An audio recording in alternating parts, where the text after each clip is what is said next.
Hello, friends. I intentionally delayed sending out this week's micro newsletter, and I thought that I'd have some better news to report on that big, beautiful bill. However, it does appear that the House will be moving forward in party lines, so I wanted to give you all information so that you can prepare for the conversations that we can be having to further build our movement. So here's July 3rd micro newsletter for WTF, and it reminds me of that Frederick Douglass quote, "What to the slave is the 4th of July." So I wanted to kick off the newsletter with the really amazing updates of the wonderful visits I had with my chosen family, close friends, Taz Walker and Christina Rivera, two of the land stewards of Tierra Negra Farm. It was like walking into a dream. Not only was I with Taz and Christina when the original visioning for this new world that they've created together being formed, but seeing it realized when I arrived, there were community members harvesting herbs for the farm share. There was a West African dance class taking place, and just look at the beauty of this land. It's so well tended, so well stewarded, and feeds over 35 families.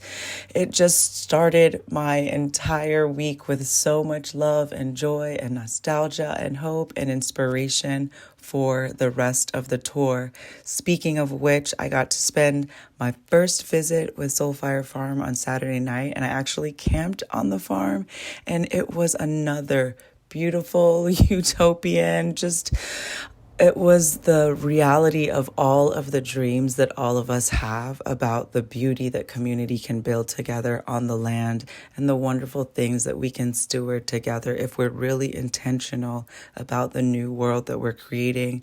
I mean, just look at the sun shining on those crops and how happy and green and lush everything looks. People were so welcoming and friendly, and there was dancing, and there are a lot more videos to come. But I just wanted to share a couple of photos because there really are beautiful, wonderful things happening in this world. Unfortunately, what's not big or beautiful is this billionaire bill. And so I wanted to share a couple of articles that do highlight some of what we can expect. This is what passed in the Senate version on Wednesday and will likely pass in the House version literally any minute now. Here's what is in the big bill. This is an article by PBS, and I just want folks to be able to let others know that the wealthiest households will see a $12,000 increase from the legislation, and yet there will be a cost to the poorest people of $1,600 a year. And this article, it really hones in on this rhetoric that we've heard from conservatives about being fiscally conservative. If made permanent, some of these changes will add more than 5.4 trillion with a T dollars to this debt. So much for fiscal conservatism.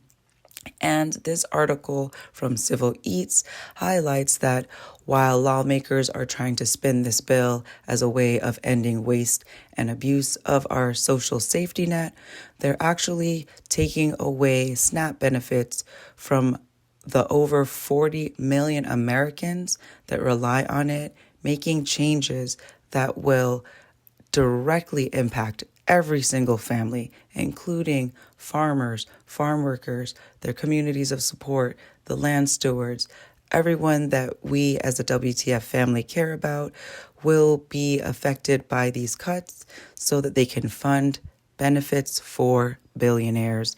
And that's really how we should continue to talk about this bill and all of the actions of this administration. We're seeing ramping up of tax on immigrants of every nation, and we're also seeing that this bill will directly fund further deportation, further kidnapping, further abuse and attacks on the members of our community that we care about. So here are some actions that National Family Farm Coalition, National Sustainable Ag Coalition, and National Young Farmers Coalition have put together to help you pretty much with a one-click stop make your elected officials know that we're watching them, we're holding them accountable, and no matter how they try to spin this bill in the media in the days to come, it's really important that every conversation we're having about the new world that we're creating is focusing in on all of the benefits to billionaires and all of the real costs that we as taxpayers will be paying for years to come. Because I'll be in transit, there will be no WTF this week, so I'll see you all next Friday at 11 a.m. Eastern. And just remember to spend as much time as you possibly can with the land, with any kind of gardens that you have access to, most importantly with your community, because that is where the hope is. That is where the new world that we're beginning is really being cultivated and stewarded. And that is making me so hopeful about the ways in which we can engage even more and more people in the conversations about why it really matters to support our small family farms and land stewards.